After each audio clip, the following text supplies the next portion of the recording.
Welcome to the Athletic FC podcast with me, Ayo Akinwolere. At just 20 years old and with only 22 Premier League starts, Dean Huijsen is attracting interest from the likes of Liverpool, Arsenal, Chelsea and Real Madrid.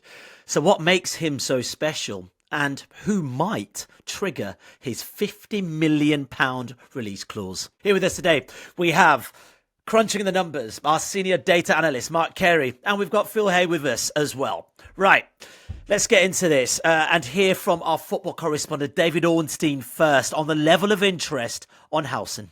Well, Dean Huijsen is certainly a man in demand, which is fairly remarkable for a player of such a young age and who has been operating in the Premier League for such a short space of time. It's rare that you see central defenders aged 20 or 19 when he joined Bournemouth, playing regular first-team football in Europe's top divisions. But he's done exactly that, and he's doing it exceptionally well. He joined Bournemouth for a relatively low fee from Juventus last summer, and only Iraola has brought the best out of him. It's why so many clubs are looking at signing him and activating a £50 million release clause that represents pretty good value for money. Leading the chase in alphabetical order is Arsenal, Chelsea and Liverpool. There are others in the frame, such as Newcastle United and Tottenham. I think it's Real Madrid who have always appealed most to the player himself, but at the time of recording, I'm not aware of them being in a position to proceed with it. And both Bournemouth and the player would like this to be wrapped up relatively swiftly. So as things stand, that would see the Premier League as his most likely destination. All right, cheers for that, David. And Mark, I mean, what a professional. He's giving it to us in alphabetical order as well, and who's interested in Dean Huijsen. But you've written for The Athletic about Huijsen along with Tom Harris. And I know you've definitely seen him in the flesh this season.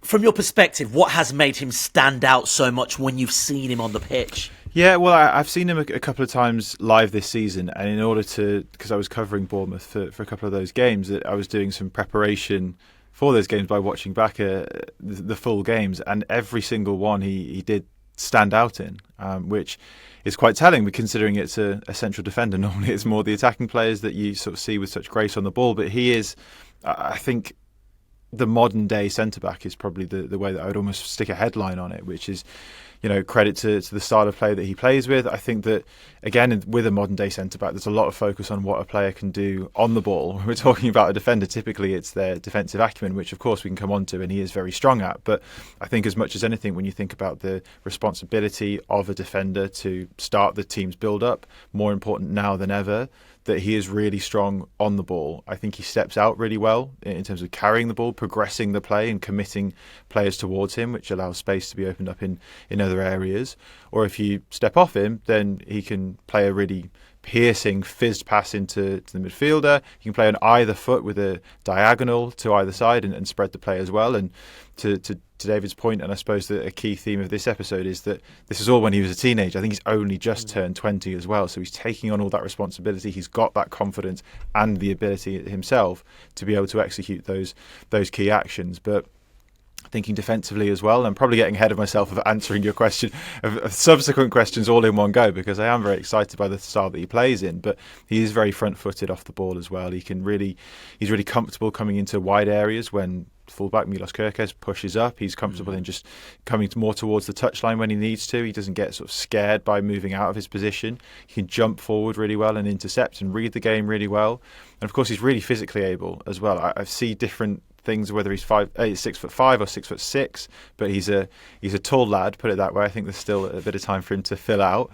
And as David said, he's just turned 20, and it is rare for many players, but many defensive players, to have so many minutes at the highest level at the age that he's at. So centre backs don't tend to be too available when they're 20 years old, and centre backs will turn to their peak years in 5 or 6 years from now. So to see him at the age and the ability he's already at is why he's so exciting at the moment. Yeah, Phil, Their piece also talks about how two-footed this player is, Mark and Tom's piece. And I'm interested in this because we always talk about left-footed centre-backs, two-footed centre-back, the ball-carrying centre-back. I mean, he's still only 20, but these are some really interesting attributes and something to definitely be excited about. It all comes back to the search for complete players, or to put it a better way, I suppose, players who will make your team complete. And there definitely are coaches out there who see an advantage in having left and right footed options at centre back. I remember Marcelo Bielsa at Leeds, he was one. He was an absolute stickler for having a left footer on the left side of the pair and a right footer on the other side. And his view and his rationale for it was it made the distribution of the ball more consistent and fluid with that balance, especially because Leeds, to look at them specifically, used to play with so much width. So we're looking for wide areas constantly, and so that combination really suited him. Huijsen is, I think, stronger on his left, but also really accomplished on his right from what I've seen. And it's kind of like the best of both worlds, really, isn't it? It gives you versatility, gives you adaptability, and it's a bit of a godsend for a coach. I guess it's one of multiple reasons. Mark listed many others why the whole of Europe seems to be suddenly homing in on him. Because while it isn't essential, I don't think that you are a two-footed centre-back. You get top-tier central defenders who aren't truly, in that category. It's a really big bonus tactically. And that's something straight off the bat that you know that you're getting if you pay the money for Huijsen this summer. Yeah, you're spot on. And Mark, I'm just interested, he's still only 20 years old. We've spoken about these amazing attributes that he's got. But, there is still time for him not to show that consistency through his career, really. Anything we should be looking out for that he isn't doing quite so well? Well, before I go into that, I think, I'm going to offer my data spin on things. In terms of sample size, I always think I mention that term when I come onto this podcast, but I do think that for all that he has had a fantastic few months, I think it was only November that he really came into the team and got a regular spot, because it was Marcos Senesi, I think, who had an injury, and Huijsen came in as a consequence. So he's played over 900 minutes, which is typically a good sample that I like to work from this season for Bournemouth, but that's the first time that he's sort of had that many minutes in senior football. So yes, he's playing at the highest level in the Premier League and doing really well at that, but in terms of having more of a confidence of what he will do in the longer term, ideally you would have more minutes to go from, because obviously he played at Roma and Juventus Academy, if you like, before that, and do you did well. Get some players where that doesn't matter, Mark, sample size? We're like, you as an analyst will look at them and say, it doesn't really matter that I haven't seen much of them. I can see instantly and straight away. I'm thinking a good example of that might be Lamine Yamal over at Barcelona, that you just know because of what's in front of you.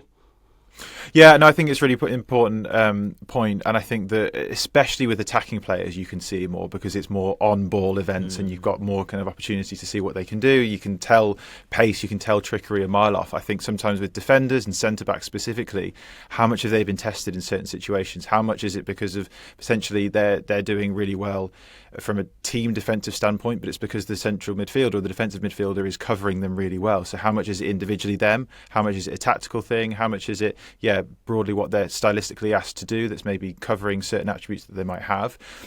But all of that being said, I agree, Phil, like it might just be that we're willing to not gamble but take all of that into account and still go for this player. I think it's just the degree of confidence that you can have in saying this is an absolute cert that this is going to go well, if you have more information and more minutes and more time on the pitch to be able to know that it's going to go well. I think, to your point as well, given the attributes that he's shown at the highest level in the Premier League, there is still a high degree of confidence, maybe not in the numbers, but a high degree of confidence in his tactical skill set, his attributes, that this is going to go well, because you can just see by eye that this is a really accomplished player, even at the age that he's at. And you think about then if a team, as I'm sure we'll come on to, if a certain team does look to try and get him in the summer, that's 10 plus years of his career that would potentially be at that club. So you can see why there's so much interest, because if this player was 27, you'd say fantastic season that he's had, but maybe not as much resale value or value for money in the longer term. But at 20 years old, you can get a decade's worth of service knowing that these are the attributes that you're investing in. Yeah, for sure. On that sort of, how long has he been under the radar, or on the radio, I should say, of the tactics community, Mark? How long have you guys been speaking about this young player? Yeah, he's deemed to be something of a data darling, a tactics darling among the hipsters of the world. I'm not one of those, but I've probably a little bit later to the party. But I think from his time at Juventus, really, he was at the under 23s. He got some time at Roma, as I mentioned, and maybe if not went under the radar, then I think again it was his attributes that you could see were definitely translatable to playing at a higher level. And in some of the clips that I've seen from him playing for those teams, the way that he can carry the ball out, and sometimes it's quite clear with certain players that they are just having fun with it at that level because they're so much better than the players they're playing against. That there's clips of Huijsen just dribbling through the opposition's midfield and just getting a shot away and rifling it into the top corner. He doesn't do that every week for Bournemouth, and that's okay because that's not supposed to happen every week. But he just had the attributes to be able to show that it was too easy at that level. So it's good that he's being tested and able to show those skills to a greater or lesser extent at Bournemouth. And for the international team, of course, he's capped by Spain now. I watched back the game against the Netherlands that he played, and he was still showing such confidence against obviously a really strong international side. And within the piece, I included that all in the space of the same sequence, he did a lot of the attributes that I like to talk about him in general, where he was really front-footed, he intercepted a pass, he carried the ball forward to beyond the halfway line, and then he had a really piercing pass into the forward line as well. So within, I think it was 7 or 8 seconds, he showed all of his attributes on and off the ball so well. So it's definitely there. And as I say, the key thing is that it's translatable to a higher level of football. Mark's point about age is a really good one. Centre-backs are always in demand, and the younger you can find them, the cheaper they tend to be. He's 20 at the moment, and the sort of age where clubs really do want to pick defensive prospects up. You've seen it with Lenny Yoro at Manchester United, Kuznov at Manchester City as well. And if Huijsen, as David Ornstein tells us, is £50 million, it's an affordable fee for an elite club. Not everybody, and it's a big investment still, but it's not outlandish.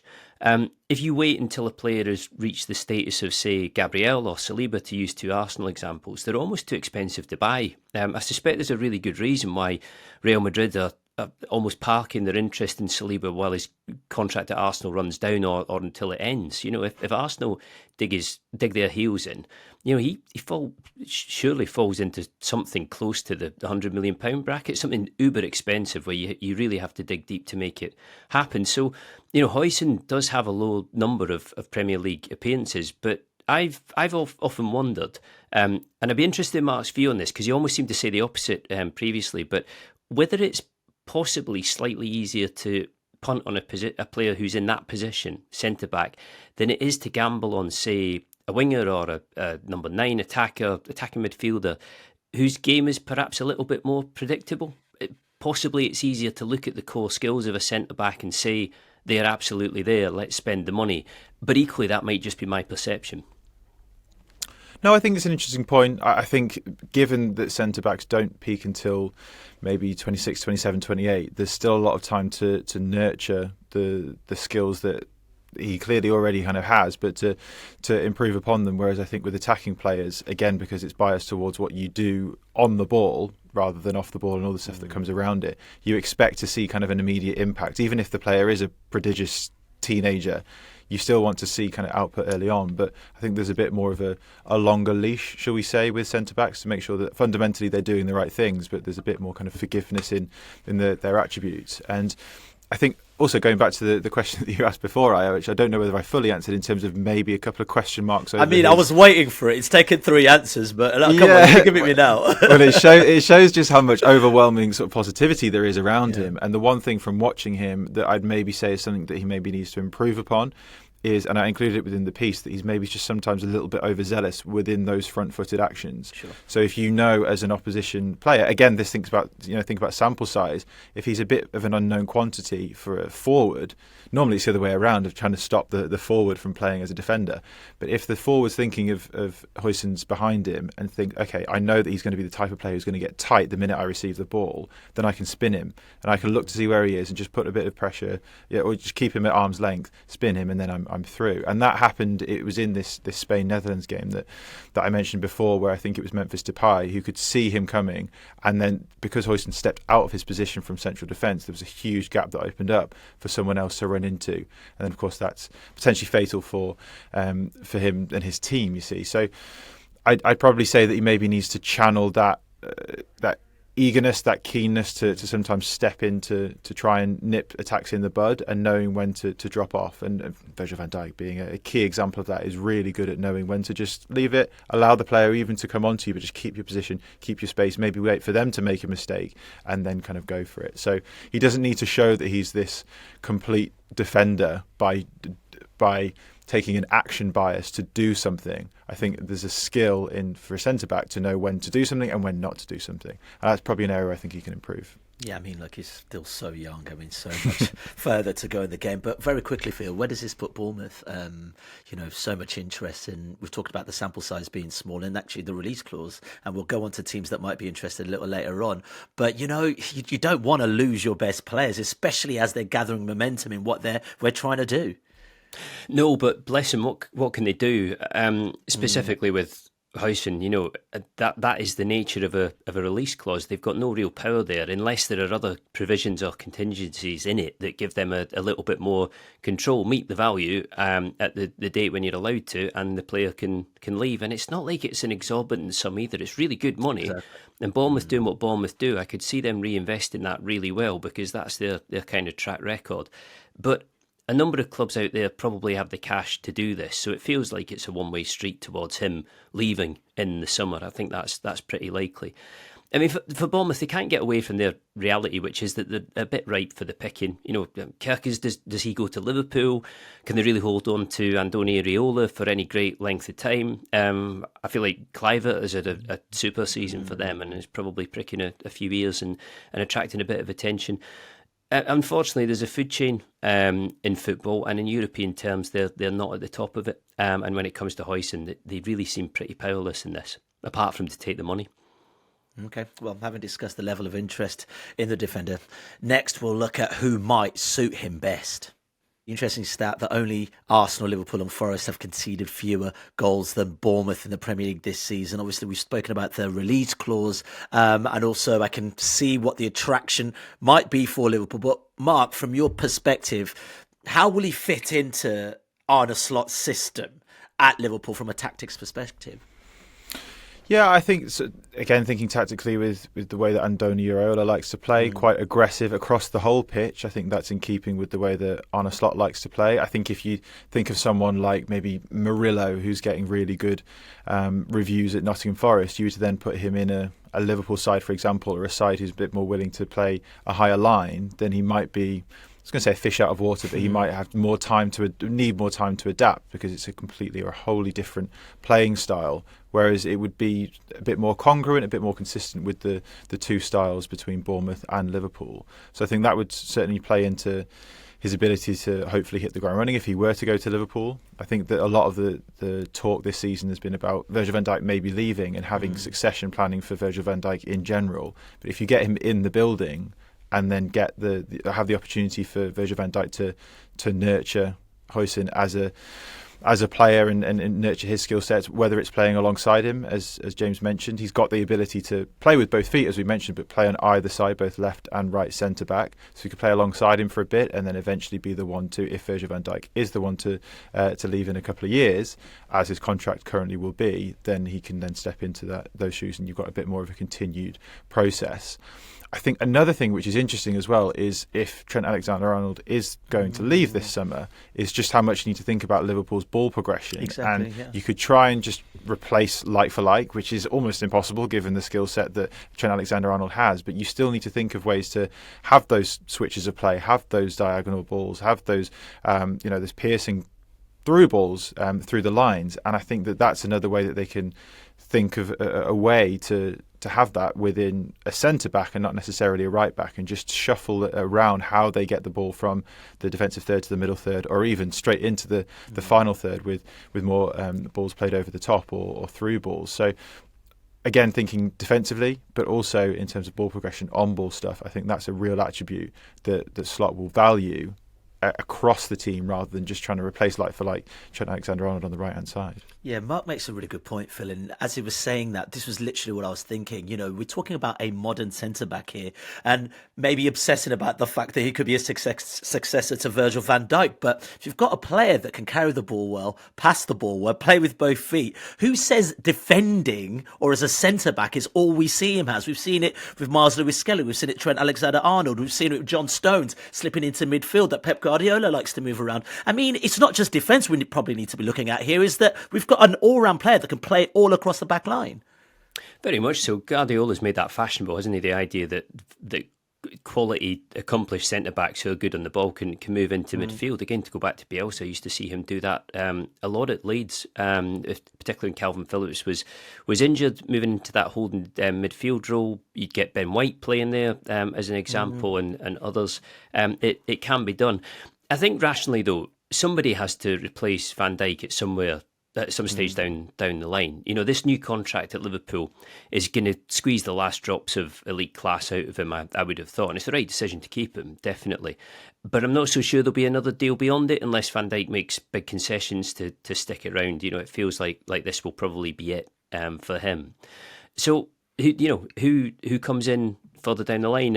And you know, it seems to me that a couple of seasons in Van Dijk's orbit would do Huijsen no harm at all. But at the same time, for him to advance, and not just at club level, but at international level as well, he has to be playing. You know, he has to be getting games, and 2 years of floating around watching Van Dijk isn't really what he needs. You know, this is where he needs to be tested and he needs to be pushed. It does feel to me actually like that debut for Spain a month or so back was what really set the hairs running. It's not that recruitment departments wouldn't have known about him or been looking at him or analysing him, because they definitely would have been.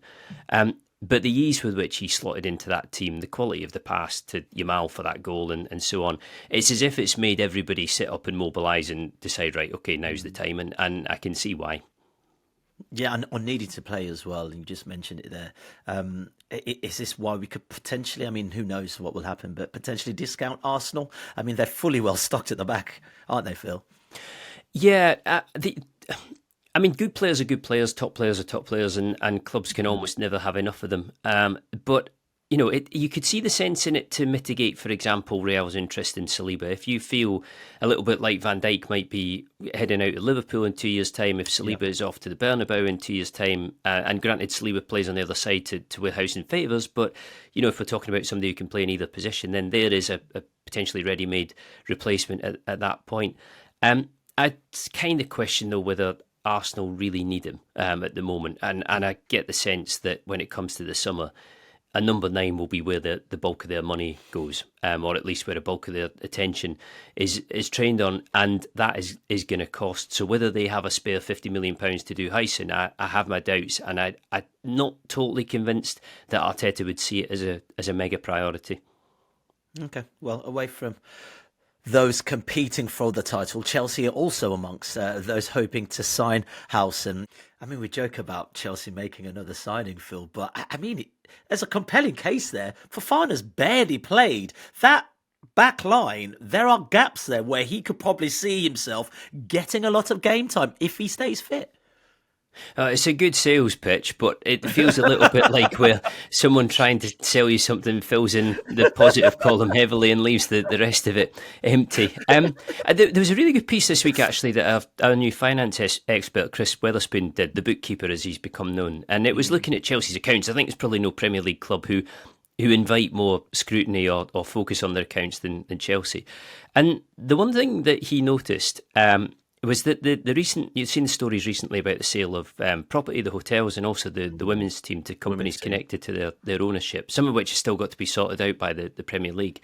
But when he did the numbers, he noticed that it actually gave them, via the profits that they turned as a result of that, some good profit and sustainability, or PSR headroom, which kind of implied that the splurge on transfers, which has been mega for a while, wasn't going to change anytime soon. So, you know, Chelsea aren't exactly awash with world-class centre-backs, and I can see why it makes sense to them. But to my mind, everything at Stamford Bridge still looks pretty confused from the outside, or a little bit confused. And there's still no definite feeling that the strategy that Clear Lake have is going to work. And Huijsen would need convinced of that. I mean, I know that he hasn't played much. I know there's this discussion about his potential, but Bournemouth are a very well established Premier League team, and a very good one at that, within their own limits.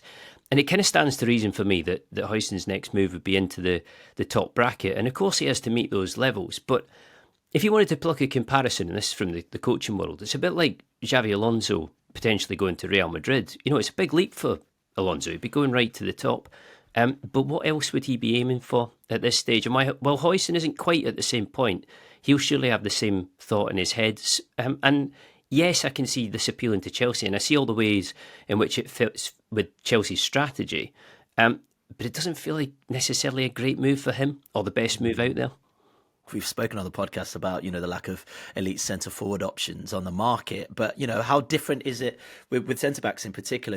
We've highlighted the eliteness, potentially, of Huijsen. But also, I guess, is there something people are looking for now? Are they looking for the old-school centre-back, or is it more the ball-playing centre-back as we're seeing with these young ones emerging?